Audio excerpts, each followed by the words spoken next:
이 시간 함께 보실 말씀은 다니엘 12장 3절입니다. 우리가 자주 암송하는 구절입니다. 구령과 관련해서요. 다니엘 12장 3절 말씀입니다. 여러분들이 현명하게 살고 싶고 또 현명한 사람으로 발견되길 원한다면 이 말씀대로 하시면 되는 겁니다.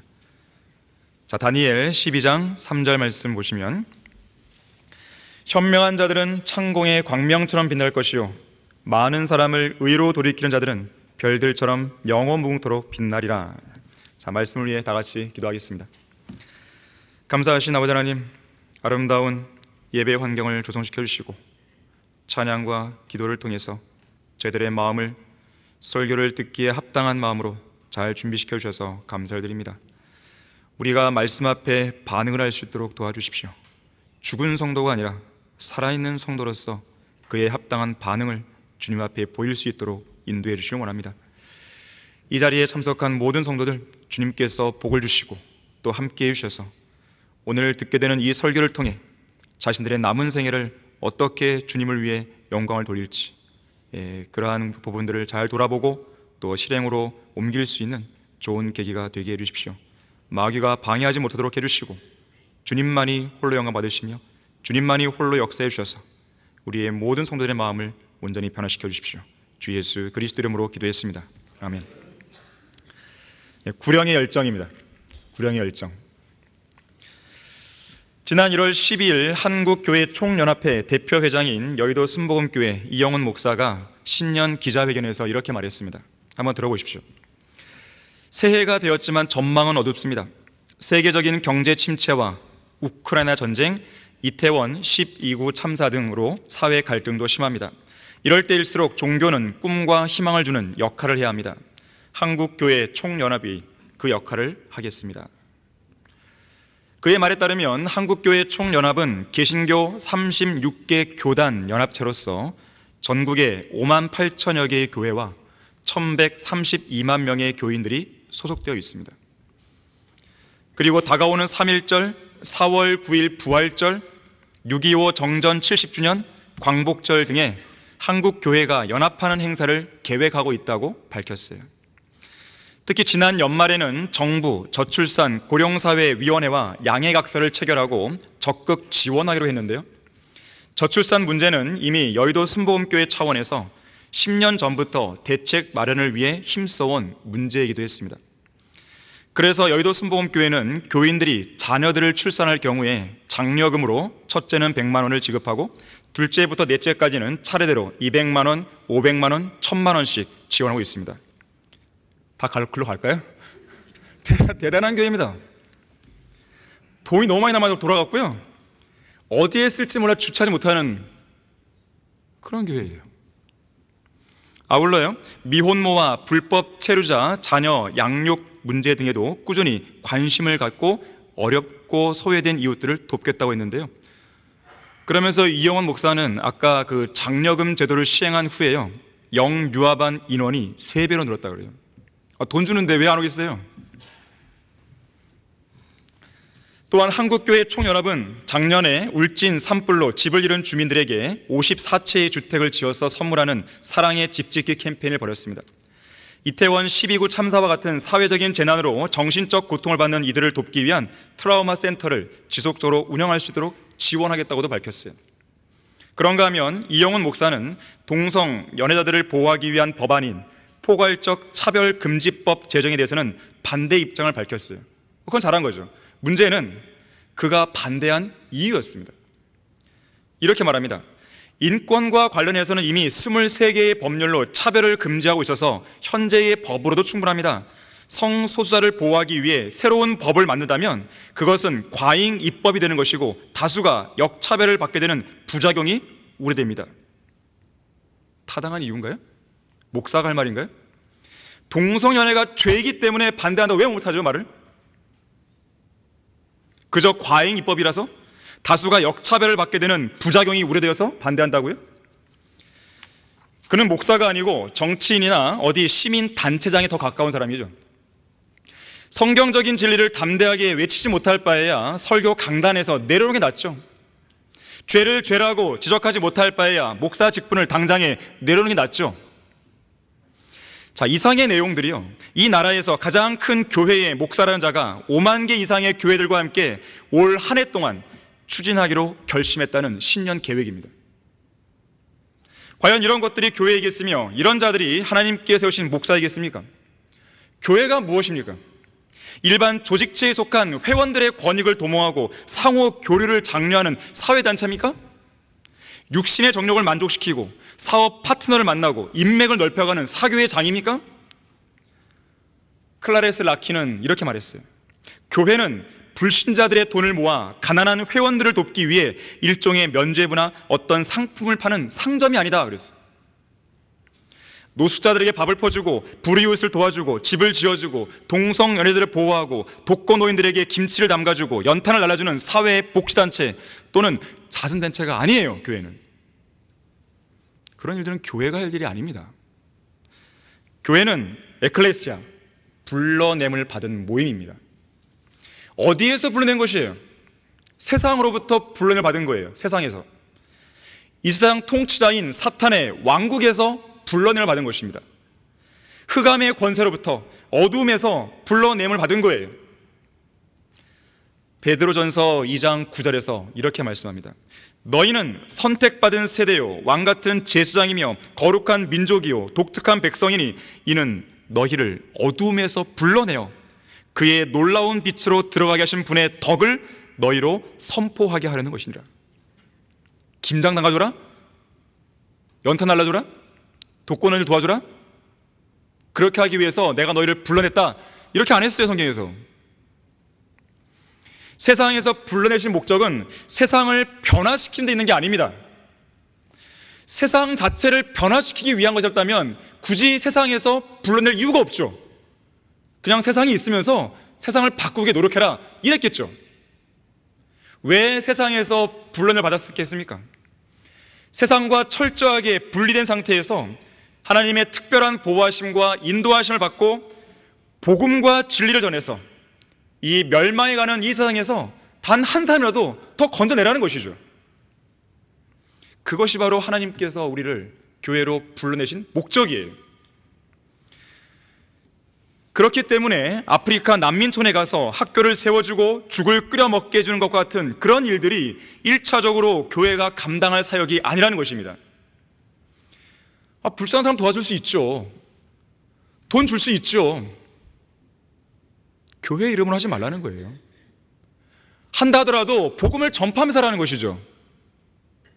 왜 복음을 안 전하면서 그런 일들에만 매여 있냐 이거예요. 생각해 보십시오. 인간의 육신의 생명을 어떻게 우리가 연화시킵니까? 또 언제까지 그 일을 책임질 수 있죠? 언제까지 밥을 퍼줘야 되는 것이죠? 몇 끼의 죽으로 한 달, 아니 1년을 살 수 있게 해줬다고 생각해 보세요. 그럼 그 다음에 어떻게 하죠? 한 달 뒤에는? 또한 허기진 배를 채워줘야 할 사람들이 아프리카에만 있나요? 전 세계에는 수천만 명의 사람들이 허기진 배를 쥐어잡고 잠을 자는 사람들이 있어요. 그 다음날 아침에는 수백만 명의 사람들이 또 죽습니다. 그들 모두 어떻게 할 거예요? 진리병, 재난, 교통사고, 암, 에이즈, 코로나로 죽어가는 사람들이 부지기수입니다. 자, 언제까지 어디까지 약통과 붕대를 들고 다니면서 그들을 고쳐주냐 이거예요. 그런 일들은 하나님의 교회가 할 일이 아니에요. 그럼 누가 하는 것이죠? UN, 국가, 자선단체, 국경 없는 의사회, NGO, 그들이 할 일이죠. 그럼 교회는 뭐 하는 거예요? 복음을 전해야죠. 진리를 전파해야죠. 탈북자나 전쟁 난민, 전쟁 고아들 돌보면 되겠습니까? 돌보는 거 좋다 이거예요. 돌보더라도 복음을 전해야 되죠. 여러분, 조지 뮬러가 어떤 사람이었습니까? 조지 뮬러는 그냥 고아원만 운영한 줄 아십니까? 아니에요. 고아들을 데려다가 복음을 전해서 구원받게 했습니다. 그리고 그들을 데려놓고 말씀을 증거해서 성경으로 양육했어요. 고아들만 돌본 게 그냥 돌본 게 아니에요. 먹을 것만 준 게 아닙니다. 선택받은 세대요 왕같은 제사장이며 거룩한 민족이요 독특한 백성인 하나님의 교회는 어두운 흑암의 세상에서 불러냄을 받아 예수 그리스도의 놀라운 빛, 하나님의 나라로 들어가게 해주신 그 목적대로 살아야 됩니다.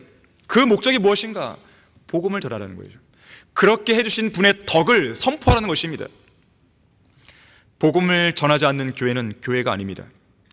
복음을 전하는 일이 있어서 누군가의 눈치를 보거나 누군가가 볼까 부끄러워하는 교회는 교회가 아니에요. 내가 그리스도의 복음을 부끄러워하지 않으노니 이는 이 복음이 믿는 모든 사람을 구원에 이르게 하는 하나님의 능력이 된다 그랬어요. 그리스도의 복음을 부끄러워하지 않는 거예요. 그리스도인들은요. 복음을 전파하고자 하는 구령의 열정을 가져야 됩니다. 구령의 열정이 없는 성도는 잠들어 있는 성도입니다. 구령의 열매가 없는 교회는 아무런 능력도 없는 죽어버린 교회예요. 구령은 사람들을 교회로 데리고 오는 것, 그게 구령이 아니에요. 오늘날 교회들은 그것을 전도라고 얘기해요. 그것을 구령이라고 얘기해요. 구령이라는 용어도 잘 모르죠. 전도가 뭐예요? 전도, 도를 전하는 거예요. 뭐 도를 아십니까? 이게 아니죠.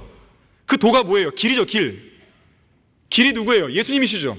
길이요 진리요 생명이신 예수 그리스도, 그분의 복음을 전해야지만 그게 전도예요. 그냥 사람을 데리고 와서 교회를 채우는 것, 그게 전도가 아닙니다. 착각하면 안 돼요. 복음을 전했을 때 그게 전도예요. 그게. 그리고 복음을 전해서 그 사람을 구원받게 했을 때 그게 구령이죠. 혼을 이겨오는 일. 자, 구령은 이 세상에서 우리가 할 수 있는 가장 위대한 일입니다. 자, 첫 번째로 그것은 생명을 구하는 일이기 때문에 그래요. 생명을 구하는 일이에요. 우리 다 같이 잠언 24장 11절 12절 보겠습니다. 잠언 24장 11절 12절 말씀 보시면, 이 말씀은 오늘날 구령하기를 게을리하는 그러한 사람들을 향한 경고입니다. 잠언 24장 11절 12절 보시면, 만일 죽음으로 끌려가는 자들과 살해될 자들을 구해주는 것을 삼가고 말하기를, 보라 우리가 그것을 알지 못하였다 할지라도 마음을 감찰하시는 분이 어찌 주시하지 못하시겠으며 내 혼을 지키시는 분이 어찌 그것을 알지 못하시겠느냐. 그분께서 각자의 행위에 따라 보응하지 않으시겠느냐. 자, 구령, 소울 위닝이에요. 혼을 이겨오는 일이에요. 죽음으로 끌려가는 자들의 혼을 이겨오는 일입니다. 죽음을 두려워하여 평생을 노예로 속박되어 있는 그런 죄인들, 그들의 혼, 죄의 노예로, 죽음의 노예로, 사탄의 노예가 되어서 지옥으로 끌려가는 자들의 그 혼을 이겨오는 일이 바로 구령입니다. 둘째 사망인 불못으로 끌려가는 자들의 혼을 이겨오는 일, 그것이 구령이에요. 그들을 건져내야 됩니다. 밥을 퍼줘서는 못 건져내죠. 김치를 담궈서 못 건져내죠. 그들을 한 끼 하루 정도의 배는 해결할 수 있어요. 하지만 그들을 지옥에서 못 건져냅니다. 우리 찬송가 영광을 주께 475장에는 이렇게 노래하죠. 물 건너 생명줄 던져라. 누가 저 죄인을 구원하랴. 멸망 중에 빠진 죄인이니 이 생명줄을 누가 던지려나. 너 빨리 생명줄 던져라. 형제여 왜 지체하고 있나. 보아라 죄인들 떠나간다. 이 구조선 타고서 속히 가세. 시급히 생명줄 던져라. 극심한 고난을 당하고 있구나. 사망의 바다와 세상 물결 저 캄캄한 곳으로 우리가 가겠네. 이 세상 풍파는 쉬 지나고 건너편 언덕에 이르리니 형제여 왜 지체하느냐. 이 생명줄 던져서 구원하게. 생명줄 던져, 생명줄 던져. 물속에 빠져간다. 지금 곧 던지어라. 이 찬송가는 1888년 미국의 침례교 목사 에드워드 어포드가 작사 작곡한 곡입니다. 이 목사는 보스턴 부근의 작은 마을 웨스트우드에 있는 교회에서 사역했던 적이 있는데요, 그때가 1886년이었어요. 어느 날 낸터키트 해변에서 해난 구조본부 요원들이 난파선의 선객들을 구조선으로 구출하는 장면을 보고요, 이 찬송가를 작사했습니다. 당시에 이 구조대원들이 뭐라고 외쳤냐면 생명줄을 던져라, 이걸 외쳤다고 그래요. 그 외침을 그대로 가사에 담은 거예요. 방금 우리가 읽었던 잠언 24장의 내용 그대로인 거예요. 불못, Lake of Fire죠. 불의 못, 불의 호수죠. 불의 바다죠. 그곳으로 던져지기 전에 우리는 빨리 구출해야 되는 것이죠. 자, 여러분은 영원한 불못으로 끌려가고 있는 구원받지 않은 죄인들이 얼마나 지금 위험천만한 상태에 놓였는지 진지하게 생각해 본 적 있으세요? 한 번 어떤 목사가 이제 곧 급행열차가 지나갈 기찻길에 술에 취해 깊이 잠들어 버린 사람을 만났던 이야기를 해줬습니다. 그리고는 모여있는 회중들에게 물었어요. 여러분은 이러한 경우에 기찻길에 이제 곧 급행열차가 올 건데 그 기찻길에 술에 취해 잠들어 있는 그 사람을 봤을 때 여러분이라면 어떻게 하겠습니까? 물었어요. 그러자 어떤 사람이 대답합니다. 당연히 그를 기찻길에서 끌어내야 할 겁니다. 물론 곱게 끌어낼 수는 없겠죠. 아마 조용히 불러서 걸어 나오게 할 수는 없을 겁니다. 정신 차리라고 고래고래 소리를 지르면서 그의 몸을 거칠게 꽉 움켜잡고 끌어낼 겁니다. 설령 너무나 힘에 부치고 지쳐서 그 사람 옆에 주저앉게 된다 해도 포기하지 않고 온 힘을 다해 끌어내려고 할 겁니다. 그러자 목사가 말했어요. 바로 그겁니다. 그 상태가 바로 사망과 지옥으로 끌려가는 모든 혼들이 처해 있는 상태입니다. 기차 선로에 쓰러져 잠들어 있는 그 죄인들이 있는 것입니다. 이제 곧 있으면 하나님의 심판이 그들에게 곧 닥칠 것입니다. 그들을 건져내십시오. 성난 하나님의 손안에 떨어진 죄인들, 이 설교로 많은 혼들을 구령한 조나단 에드워즈는 그 설교에서 이렇게 말합니다. 저는 이 설교를요, 거리에 설교할 때 그대로 인용해요. 여러분들 쓰세요. 지옥을 경고하셔야 돼요. 지옥의 무서움을 알려야 됩니다. 가지 말라고 이렇게 호소합니다. 하나님께서는 언제라도 죄인들을 지옥으로 던져버릴 수 있으십니다. 하나님께서는 죄인들을 회오리 바람 앞에 먼지와 같이 날려버리시며 활활 타오르는 불기둥 앞에 마른 건불과도 같이 태워버리십니다. 지옥의 불길은 이미 죄인들을 맞을 만반의 준비를 다하고 있으며 지옥의 용광로는 이미 뜨겁게 달아올라 죄인들이 떨어지기를 기다리고 있습니다.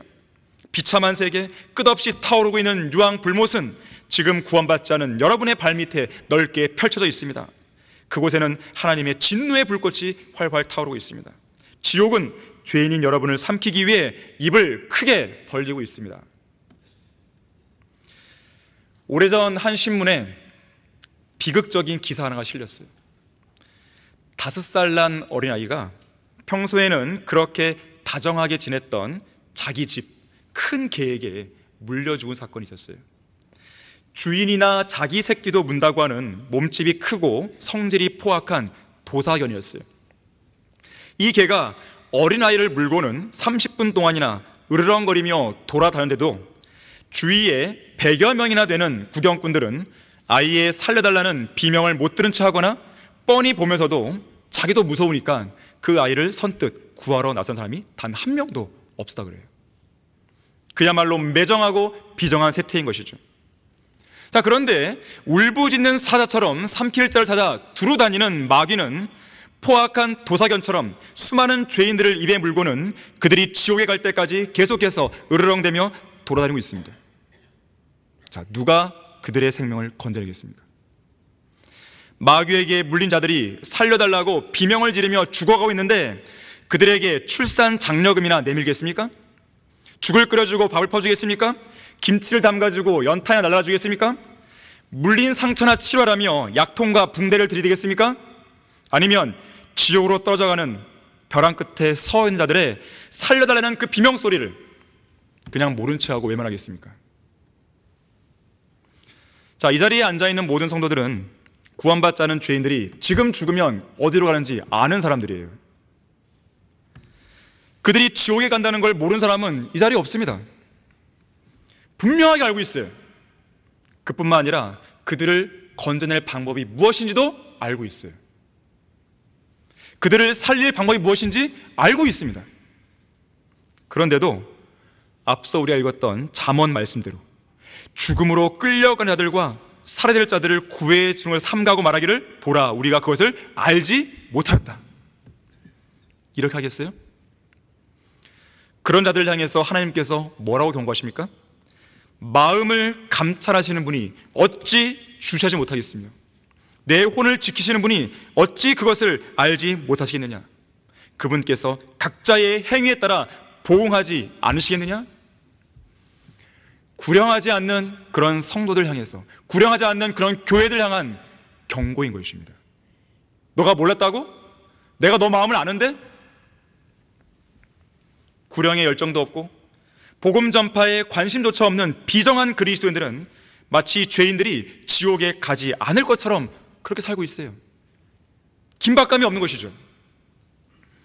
세상이 알지 못하는 그 진리, 구원의 복음을 알고 있음에도 불구하고 이 시대의 매정한 그리스도인들 대부분은 세상과 잘 지내기 위해서 괜히 복음을 꺼냈다가 어색해질까 봐, 그게 싫어서 그러한 진리를 모르는 사람처럼 비겁하게 살아가고 있는 것이죠.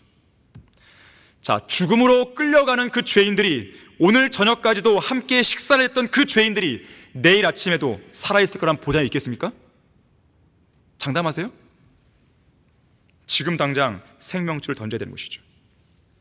자, 구령은 이 세상에서 우리가 할 수 있는 가장 위대한 일입니다.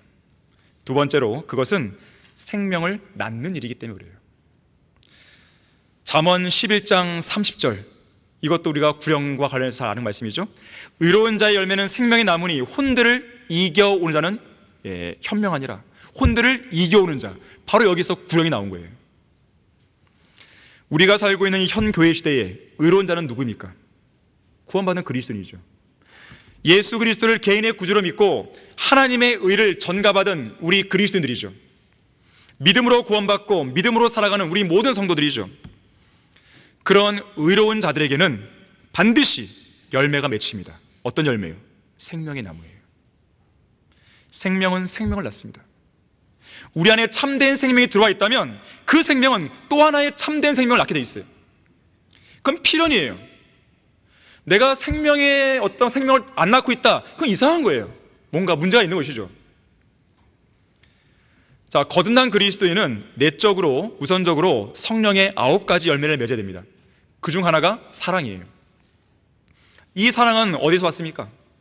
자신의 아들을 아끼지 아니하시고 우리 모든 죄인들을 위해서 그 아들과 함께 모든 것을 값없이 주신 아버지 하나님의 사랑에서 왔죠.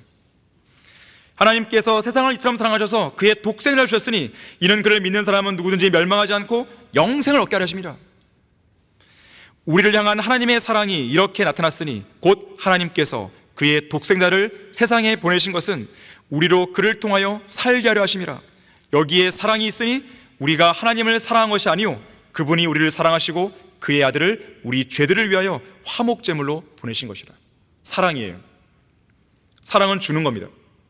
무언가를 내어주지 않고서는 사랑이 완성될 수 없어요. 아버지 하나님께서는 그분의 독생자를 내어주셨고 독생자이신 예수님은 그분의 몸을 내어주셨죠. 그렇게 내어주신 예수 그리스도의 사랑은 지금 이 시간 우리의 마음을 강권하고 있는 거예요. 강권하시는 그리스도의 사랑이죠.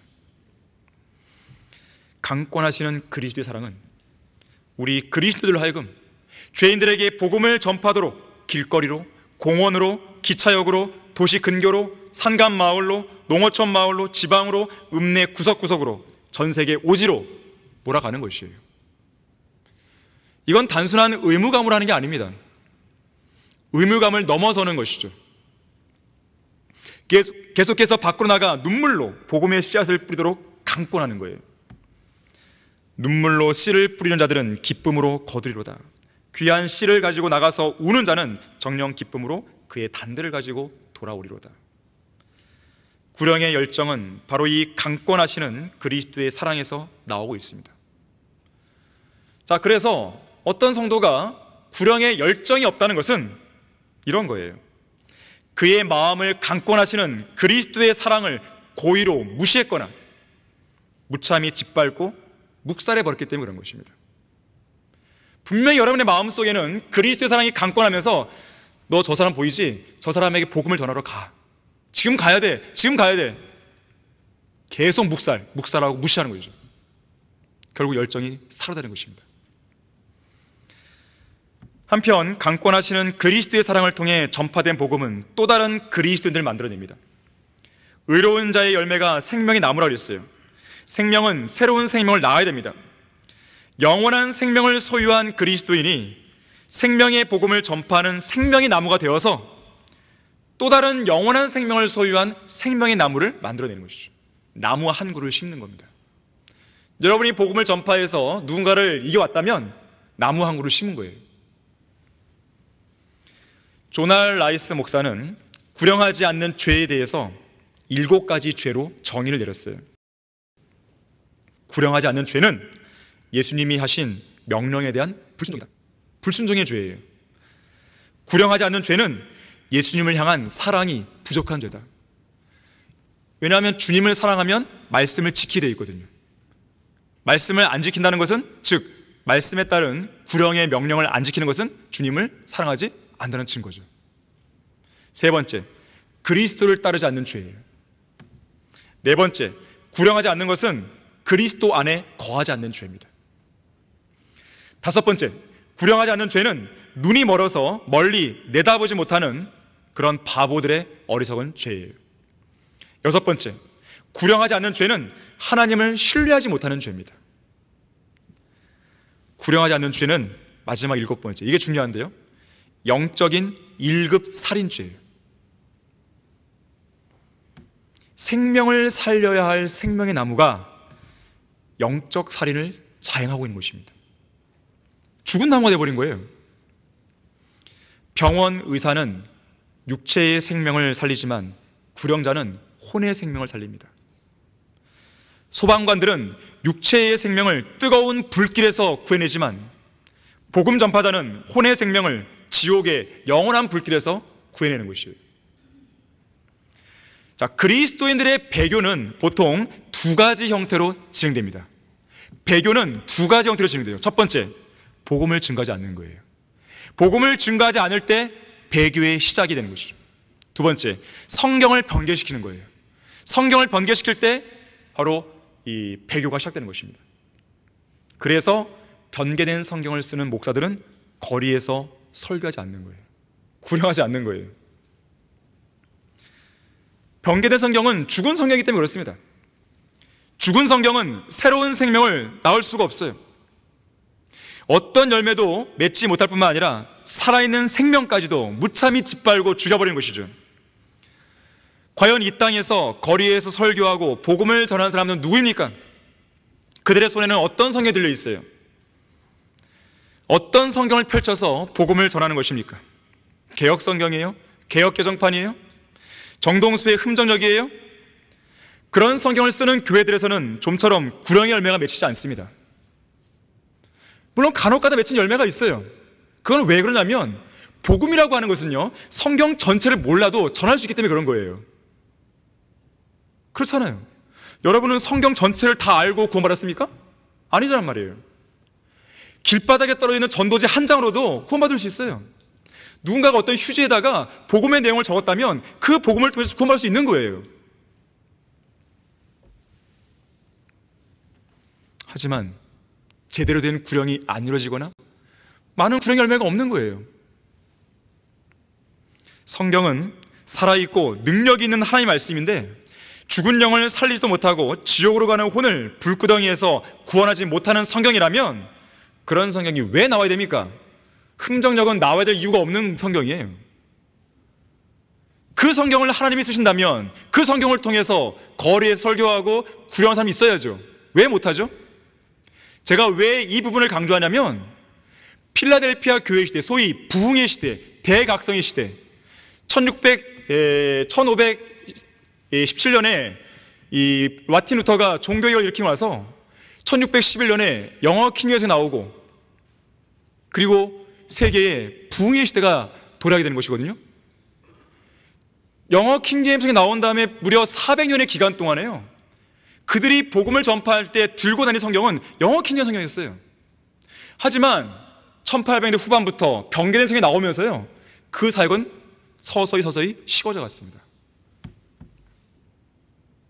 이게 우연이라고 생각하십니까? 변개된 성경은요, 구령 못합니다. 할 수가 없어요. 그런 열정이 안 나오는 거예요. 초림 당시에 침례인 요한은 광야에서 외치는 자의 음성이라고 했죠? 광야가 어디예요? 광야가 어떤 이런 건물 아닙니까? 아니잖아요. 건물 바깥이에요. 그 말은 뭡니까? 거리 설교자란 말입니다.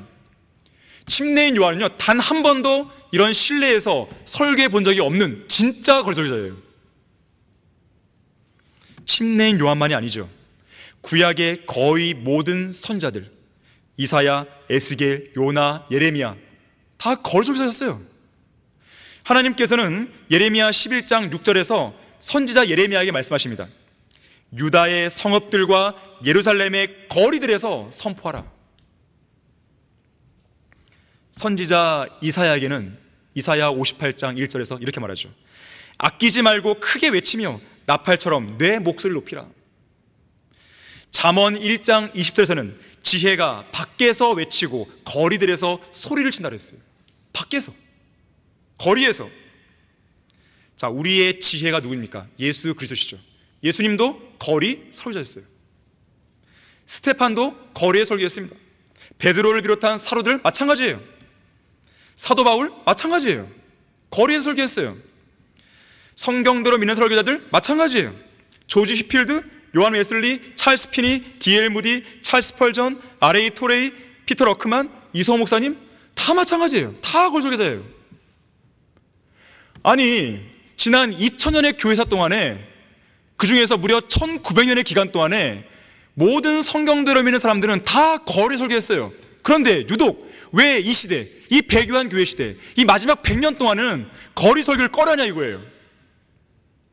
1900년 동안 지속해왔던 복음 전파의 방법이 왜 이 100년 사이에 달라져야 되냐 이거예요.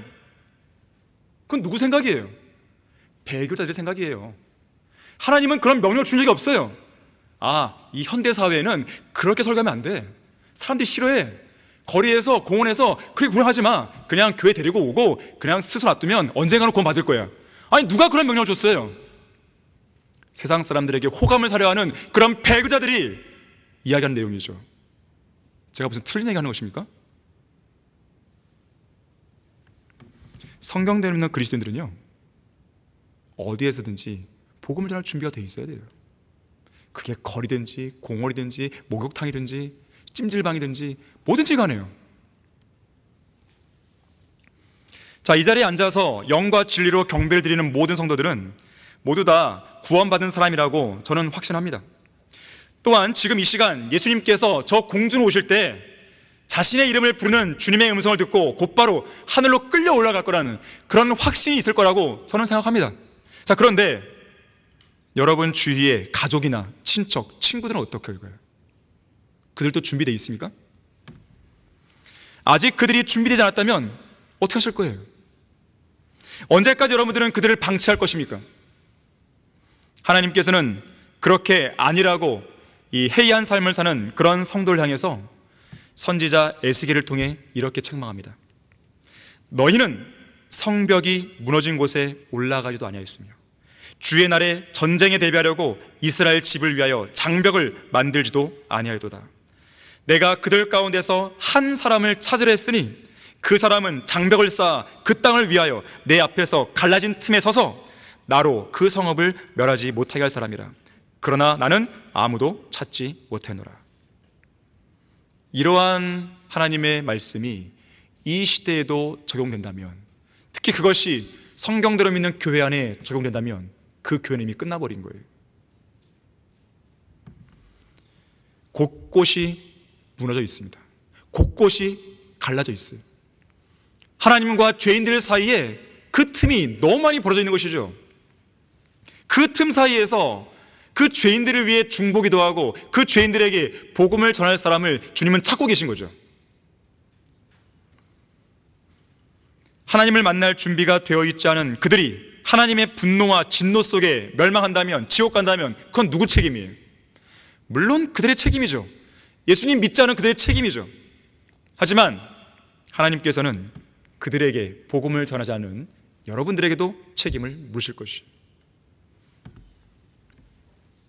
찰스 피니는 잃어버린 혼들을 위해서 하나님께 간구할 때 다른 할 말은 없고 안타까움에 고통스러워 울 뿐이다 그랬어요. 인도의 선교사 윌리엄 캐리는 하나님으로부터 위대한 일을 기대하고 하나님을 위해 위대한 일을 시도하라 했죠. 그 위대한 일이 뭐예요? 복음을 전하는 것이었어요. 생명의 나무를 맺는 일이었습니다.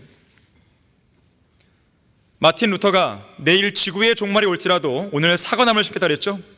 스피노자로 사람들을 알고 있는데 그건 오해예요. 이것은 마틴 루터의 일기장에 나오는 내용입니다. 그것처럼 우리 구원받은 의로운 성도들은 내일 지구의 종말이 올지라도 오늘 생명의 나무를 심겠다고 얘기해야 돼요. 그리고 실행으로 옮겨야 되는 것입니다. 자, 구령은 이 세상에서 우리가 할 수 있는 가장 위대한 일입니다. 세 번째로 그것은 지상 명령이기 때문에 그래요. 지상이 뭡니까? 땅 위라는 뜻이 아니에요. 더할 수 없이 가장 높은 거예요. 최상의 명령이란 거예요. 이 땅에서 우리가 할 수 있는 최상의 명령, 지상 명령을 주님께서 우리에게 주신 겁니다. 자, 이러한 지상 명령은 마태복음 28장 그리고 사도행전 1장에 잘 나와 있죠. 그 후에 예수께서 그들에게 오셔서 일러 말씀하시기를 하늘과 땅에 있는 모든 권세를 나에게 주셨도다. 그러므로 너희는 가서 모든 민족들을 가르치고 아버지와 아들과 성령의 이름으로 침례를 주며 내가 너희에게 명령한 모든 것을 가르쳐 지키게 하라. 보라, 내가 세상 끝까지 너희와 항상 함께 있으리라고 하시더라. 아멘. 그러나 성령께서 너희에게 임하시면 너희가 능력을 받으리니 그러면 예루살렘과 온 유대와 사마리아와 땅끝까지 이르러 내게 증인이 되리라고 하시니라. 앞에 구절은 마태복음 28장 18절부터 20절이고 뒤에는 사도행전 1장 8절입니다. 지상 명령이에요.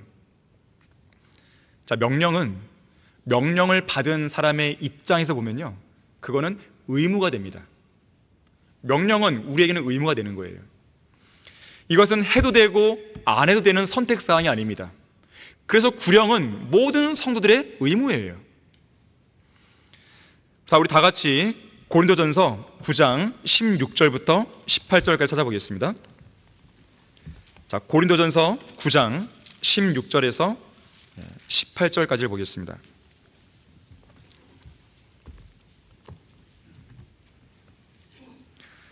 자, 내가 복음을 전할지라도 내게 자랑할 것이 없으니 이는 내가 부득불해야 할 일이기 때문이라. 만일 내가 복음을 전하지 아니하면 정녕 내게 화가 있으리라. 내가 기꺼이 이 일을 하면 상이 있으려니와 기꺼이 하지 아니한다 해도 복음의 경륜이 내게 맡겨졌습니다. 그렇다면 내 상이 무엇이냐? 그것은 내가 복음을 전할 때에 값 없이 그리스도의 복음을 전하고 복음으로 인한 내 권리를 다 사용하지 아니하는 것이로다. 자, 여기 16절에 잘 보세요.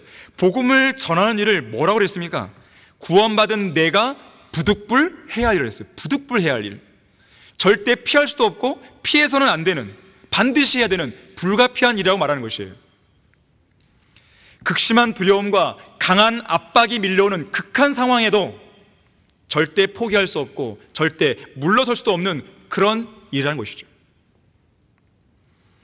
심지어 바울은 그 복음을 전파하지 않으면 화가 나에게 미칠 거였어요. 이것은 하나님께서 선지자 에스겔에게도 강조하신 내용이에요. 에스겔 3장 18절에서 이렇게 말씀합니다. 내가 악인에게 말하기를 너는 반드시 죽으리라 할 때에 너가 그에게 경고도 주지 아니하고 그 악인에게 그의 악한 길에서 떠나라고 경고하여 그의 생명을 구하라고 말하지도 아니하면 바로 그 악인은 그의 죄악 가운데서 죽을 것이나 나는 내 손에서 그의 피를 요구하리라 그랬어요. 모든 사람들은, 모든 죄인들은 자기 죄 때문에 지옥 가는 것이죠. 그런데 그런 것을 알고 있는 여러분들이 그들에게 복음을 전해서 지옥 가면 안 된다고, 빨리 예수님 믿고 구원 받으라고 이렇게 안 한다면 그 사람은 그 사람의 죄 때문에 지옥 가겠지만 반드시 그 사람의 피를 내가 전하지 않은 너에게 요구할 거라고 주님이 말씀하시는 거예요. 그래서 우리가 어떤 사람을 만나든지 우리가 해야 할 최우선의 일은 다른 게 아니에요. 복음을 전파하는 것입니다. 자, 그런가 하면 이 의무와 관련해서요, 여기 지금 고린도전서 9장 17절에서는 복음의 경륜이 우리에게 맡겨졌다 그런 거예요. 맡겨졌어요. 책무가 있는 거예요. 이 복음의 경륜, 이 복음은 은혜의 복음이죠. 그래서 이것은 우리에게 맡겨진 책무로서, 명령으로서, 의무로서 우리가 해야 되는 것인데, 하나님께서 누군가에게 너는 복음을 전하러 지금 나가, 그럼 나가야 되는 거예요. 누군가에 가서 입을 열어서 복음을 전해, 그러면 용기 있게 전해야 되는 거예요. 그 순간에 저 사람이 제 말을 안 들으면 어떻게 하죠? 이렇게 물을 필요가 없어요. 그렇게 물었을 때 주님은 에스겔 3장 11절에서 이렇게 말씀할 거예요. 그들이 듣든지 그만두든지 간에 그들에게 고하고 그들에게 이르기를 주 하나님께서 이같이 말씀하신다 하라. 듣든지 그만두든지 간에 내가 할 일은 그들에게 가는 거예요. 복음을 전하는 거예요. 그들이 듣고 안 듣고는 제 책임이 아니에요. 그건 제 소관이 아니에요. 준비가 되어 있다면 듣겠죠. 아직 안 됐다면 못 듣겠죠. 받아들일 마음이 있다면 듣겠죠. 고집을 피운다면 안 듣겠죠. 그건 그 사람의 몫입니다. 또 이렇게 부를 수 있겠죠. 좋습니다. 하지만 그래도 제가 말한다 하더라도 제게 욕하고 짜증내고 화를 내면 어떡하죠? 분위기가 어색해지면 어떡하죠? 그때 주님은 이렇게 다시 한번 확고하게 에스겔 2장 7절에서 말씀하세요. 그들이 듣든지 그만두든지 간에 너는 내 말을 그들에게 고할지니 이는 그들이 가장 반역을 잘함이라. 가장 반역을 잘하는 죄인들의 그런 반응은 지극히 당연하다는 것이에요. 아니, 복음을 전할 때 그 사람들이 환영할 줄 알았습니까? 여러분이 거리에 설교하고 구령하면 막 사람들이 좋아합니까? 막 같이 밥 먹으러 가자고 막 그런가요? 그래도 음료수 준 사람 있죠. 하나님께서 보내신 손길이에요. 자, 미국에서 일어난 부흥과 대각성의 시대조차도요, 복음을 전파하는 설교자와 구령자를 환영하지 않았어요. 환영한다면 마귀가 죽은 거죠. 자, 그래서 우리는 기왕에 해야 될 이 거룩한 의무, 이 지상 명령에 기쁘게 순종하고 동참해야 돼요. 기쁜 마음으로 복음을 전파하면 그 사람에게는 상이 있습니다. 하지만 내가 기쁜 마음으로 안 한다 하더라도 의무감으로 하긴 해야 되는 거예요. 그러면 상은 없겠죠. 기꺼이 복음 전파에 나서건 억지로 나서건 우리가 선택할 나름이지만 그 일에 나서야 하는 것은 우리에게 지워진 피할 수 없는 의무임을 기억해야 됩니다. 하지만 기왕에 할 바에는 준비된 상급과 멸론을 바라보면서 기쁘게 하셔야 돼요. 기쁘게. 알렉산더 더프 목사는 말합니다. 복음을 전파하는 일을 멈추는 교회는 머지않아 복음적인 교회로 남아있지 못할 것이다. 진젠도르프는 말합니다. 나는 나 자신의 개인적인 목표와 관계없이 복음을 선포하도록 운명 지어졌다. 요한 웨슬리는 말합니다. 전 세계 어느 곳이든지 예수 그리스도의 구원의 복음을 듣기 원하는 사람에게 복음을 전파하는 일은 참으로 훌륭한 일이다. 나는 이것을 나의 고귀한 의무로 생각한다. 챔버 목사는 말합니다. 천사는 복음을 전할 수 없다. 오직 바울이나 당신이나 나만이 복음을 전할 수 있다. 스코트 목사는 말합니다. 교회에게 명령이 떨어졌다. 복음을 전파하는 일에 지체하는 것은 명백한 불순종이다. 복음 전도자 윌버 체프만이 말합니다. 교회는 사람들의 관심을 끌기 위한 전략들이나 프로그램 따위가 필요 없다. 교회 안에 정말로 필요한 것은 성경의 진리를 가르치고 열정적으로 복음을 전파하며 성경을 통해 배운 진리의 말씀대로 실제로 실행하며 사는 것이다 그랬어요. 오늘날 세상 교회들 보세요. 온갖 종교 행사 프로그램들이 가사 있습니다. 아니, 광복절 행사를 뭐하러 해요? 3.1절 행사를 왜 해요? 교회가 왜 신경 쓰는 거예요? 답답하지 않습니까? 오스왈드 스미스가 말합니다. 우리는 수많은 교회 활동으로 지칠 정도로 일하지만 정작 교회의 진정한 과제인 복음을 전파하고 잃어버린 혼들을 이겨오는 일은 거의 무시하고 있지 않은가? 3.1절 행사하기 전에 3.1절 날 어딘가로 가서 복음을 전하러 가든지, 이것이 바로 세상에 있으나마나한 교회들의 현주소예요. 결론적으로요, 지난 금요일 킹제임스 성경신학교 봄학기 개강 예배 설교에서 말했어요. 많은 사람들과 많은 교회들이요, 우리를 비꼬면서 자주 묻는 질문이 있어요. 왜 너희들만 옳다 그래? 왜 너희 교회들만 옳다 그래? 저는 그런 어리석고 유치한 질문한 사람들에게요, 이렇게 되묻고 싶어요. 그러면 당신이 다니는 교회는 뭐가 옳죠? 무슨 옳은 일을 행하고 있죠? 당신네 교회는 어떤 옳은 일을 하기에 옳은 교회라고 말할 수 있죠? 그들은 이 질문에 답할 수 있어야 돼요. 그들에게 진심으로 묻겠어요. 제가 그래서 이 설교를 했을 때도 다음 월간지에 써야겠다 그랬어요. 세상 교회들 향해서 묻는 100가지 질문이에요. 그 100가지 중에 몇 개도 안 되는 질문을 제가 하는 거예요. 없음이란 구절이 있고 성경 전체에서 36,000군데 이상 변개되고 신약에서만 2,200단어 이상 삭제된 개역 성경과 개역 개정판을 쓰는 교회가 옳은 교회예요? 답해보라 이거예요. 하나님의 명령이 아닌 인간적인 전통에 따라 행하는 주기도문과 사도신경을 하는 교회가 옳은 교회예요? 비성경적인 칼빈주의와 은사주의, 후천년주의, 무천년주의 이단교리를 신한 교회가 옳은 교회예요? 헛된 철학에 노략질당한 교회가 옳은 교회예요? 세상 목사들은 뭐라고 하냐면 신학을 잘하려면 철학을 공부해야 돼 이런 말만 한단 말이에요. 아니 그럼 망발이 어디 있어요? 누구한테 배운 걸까요? 중세 암흑시대에 그런 신학자들 배운 거예요. 카톨릭 신학자들한테. 성경에도 없는 교단들을 만들어서 그 안에 소속되어 있는 교회가 옳은 교회예요? 에큐메니카를 가입한 교회가 옳은 교회예요? 성경에도 없는 크리스마스, 사순절, 부활절 등의 절기를 지키는 교회가 옳은 교회예요? 대답해 보라 이거예요. 성경에도 없는 유아 세례와 세례를 주는 교회가 옳은 교회예요? 경배와 찬양이니 열린 예배이니 구도자 예배이니 하면서 전자기타와 신디사이저, 세팅 드럼 사이로 울려나는 강한 비트와 리듬으로 교인들의 감정을 흥분시켜서 CCM이나 부르고 랩으로 찬양하고 무대 위에서 두 손 들고 방방 뛰고 정신없이 춤을 추는 그런 교회가 옳은 교회냐 이거예요. 예쁜 여자를 딱 세워놓고요 율동한다고 두 손 들고 하는 그런 교회가 옳은 교회냐고요. 짐승들의 소리인 방언으로 울부짖고 할렐루야 삼창하며 통성하는 기도하는 교회가 옳은 교회예요? 성경에도 없는 새벽 예배를 드리는 교회가 옳은 교회예요?